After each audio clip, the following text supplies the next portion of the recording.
Bonjour, vous écoutez le podcast de Virage. On vous donne des pistes pour aller de l'avant et ça se fait parfois à contre-courant. Si face à un problème, quel qu'il soit, vous vous êtes déjà dit « j'ai tout essayé, rien ne va, je ne sais plus quoi faire », alors vous êtes au bon endroit. Je suis Marina Blanchard, psychologue, formatrice et fondatrice de Virage. Mon école s'inscrit dans la lignée de celle de Palo Alto, c'est-à-dire de la thérapie brève. Et je suis Peggy Van Lierde, chef d'entreprise, journaliste et coach en développement personnel. Ensemble, nous vous proposons des réflexions pour avancer autrement. Est-ce que tu es sereine, Marina, quand tu pars en vacances ? Ah, bonne question. Alors, oui, je suis sereine, mais c'est quand même difficile pour moi de ne pas penser à mon boulot du tout. Hein. Oui, ça, je dois bien le reconnaître. Moi, je suis passée aussi par une phase plus compliquée. Alors, au fur et à mesure, des petites choses se mettent en place. Et c'est ça qu'on va essayer de partager aujourd'hui avec vous dans cet épisode. Si vous aussi, vous n'êtes pas tout à fait serein quand vous partez en vacances et que le mode boulot est encore activé beaucoup plus que ce qu'il ne faudrait ou beaucoup plus que ce que l'entourage peut tolérer aussi, parce que si vous partez pas en vacances tout seul, eh bien ce manque de sérénité a un impact aussi sur ceux avec qui vous partez en vacances. Bref, on va parler de vacances et de sérénité pour que vos vacances se passent au mieux. Exactement. On peut envisager différents scénarios. On l'a déjà vu, toi et moi, on ne part pas en vacances de la même façon, avec le même état d'esprit. Et on pense peut-être d'abord à ces personnes qui ne sont pas sereines en vacances et qui ont tout le temps besoin de savoir ce qui se passe au boulot. Donc, cette nécessité de s'informer, d'aller checker ses mails, d'appeler, peut-être via un chat ou un accès au bureau, voir comment ça se passe et donc ne décroche pas parce qu'il y a besoin de savoir ce qui se passe. Ces personnes-là, généralement, au départ, elles vont un peu lutter en se disant mes vacances sont mes vacances, je dois décrocher. Et en fait, en s'efforçant comme ça de décrocher, j'ai envie de dire presque plus il s'efforce de ne pas y penser, plus ces pensées viennent un peu à chaque moment d'inoccupation ou de moindre occupation, au moment du sommeil, etc. Et donc je pense que pour ces personnes-là, au lieu de se dire je dois décrocher, c'est peut-être important de se dire comment je peux rester accroché d'une manière qui me satisfait, qui me suffit, qui n'est pas envahissante non plus sur mes vacances pour profiter de mes vacances, mais plutôt que de s'obstiner ou de s'évertuer à ne plus avoir de nouvelles et donc de devoir vivre avec ce truc de qu'est-ce qui se passe, je sais pas, plutôt se dire je vais m'informer, mais d'une manière construite, décidée, cadrée et sous contrôle quelque part, donc de reprendre une forme de contrôle plutôt que d'être envahi. Oui, c'est ça, cadré.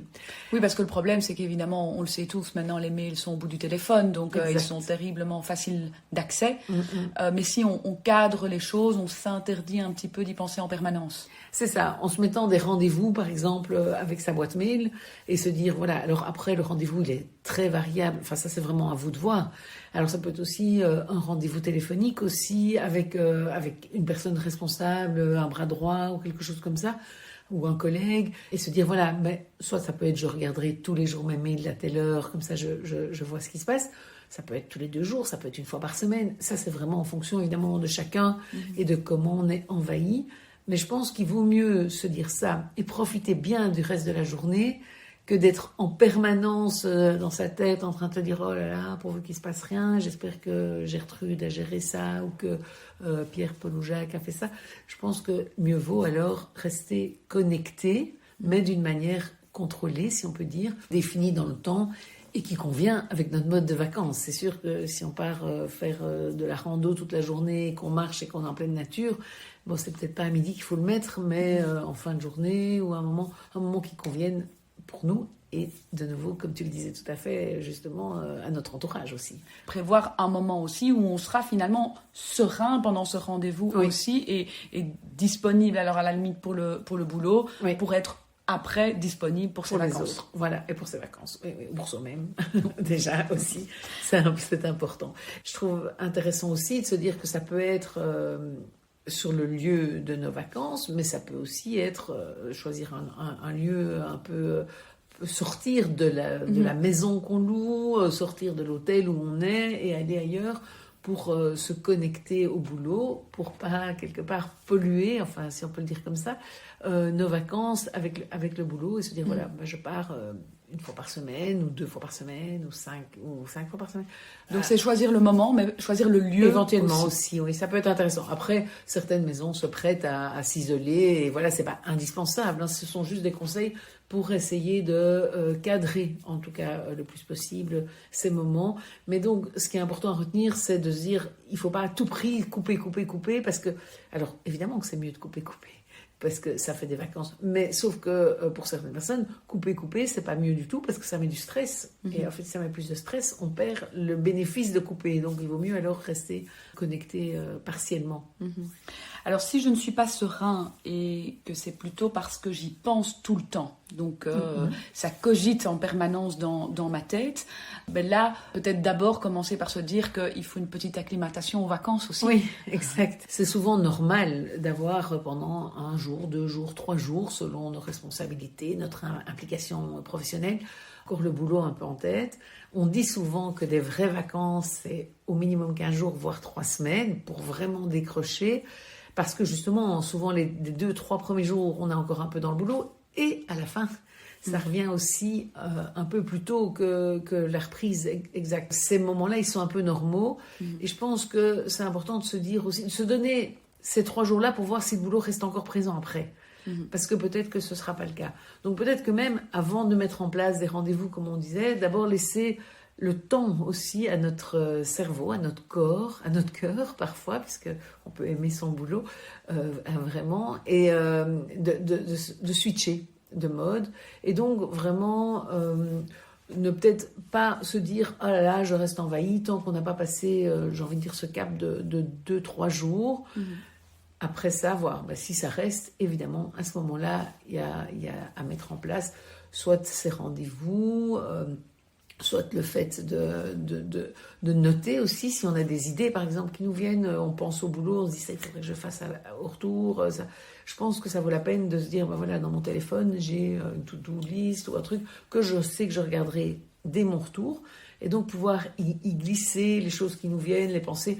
Parce que parfois, nos vacances peuvent nous faire penser à notre boulot. Hein, je sais pas... Ça, c'est la dimension un peu créative. Oui. Parce que voilà, on est en vacances, on voit quelque chose, ça nous donne une nouvelle idée, une nouvelle piste. Et donc là, effectivement, la to-do list peut aider, ou en tout cas lister ces choses-là peut aider, parce que comme ça dégage à ce moment-là, ça permet de se dire, en fait, je garde cette bonne idée pour plus tard. Exact. Après, les pensées sont pas toujours créatives, elles peuvent parfois être un peu anxiogènes et repenser à telle chose, à je sais pas, à tel dossier, tel chantier qui ne s'est pas passé comme on le voulait, et on se refait le scénario. Et là, on est plutôt dans des pensées un peu anxiogènes, qui n'amènent pas la sérénité. C'est ça. Alors là, c'est vrai qu'il y a plusieurs possibilités.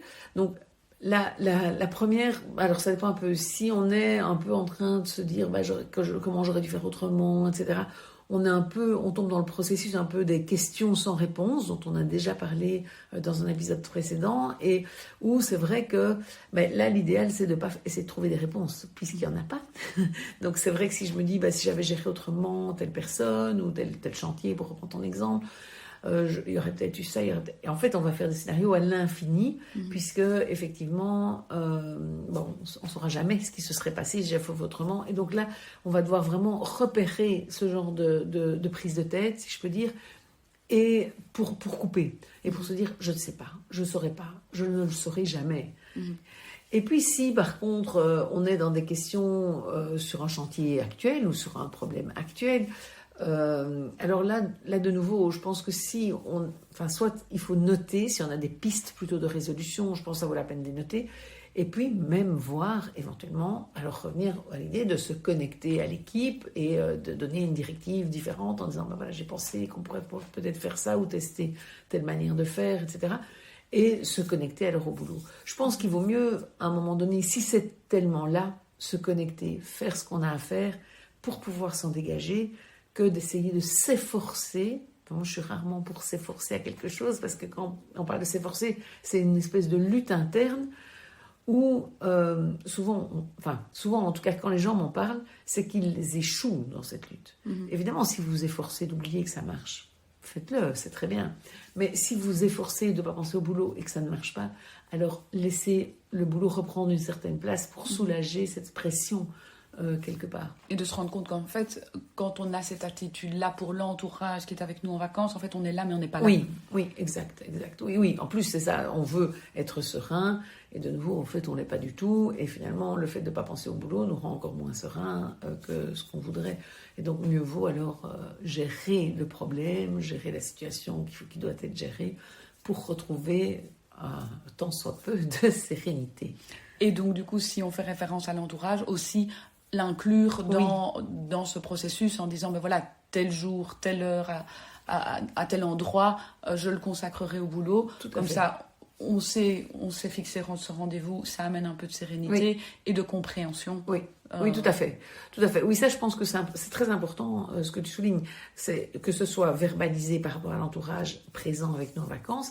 Et au boulot aussi, ça peut être verbalisé. On peut dire, voilà, je serai disponible le vendredi matin de 8 à 9, ou je serai disponible. Et ça permet aussi de cadrer des interruptions de vacances intempestives, ou des messages, des WhatsApp qui disent, oh là là, on a absolument besoin de toi, dire, voilà, moi je suis disponible tous les matins de 8 à 9 parce que je suis plutôt lève-tôt, ou au contraire à 17h parce que voilà, ça me convient mieux dans mes journées.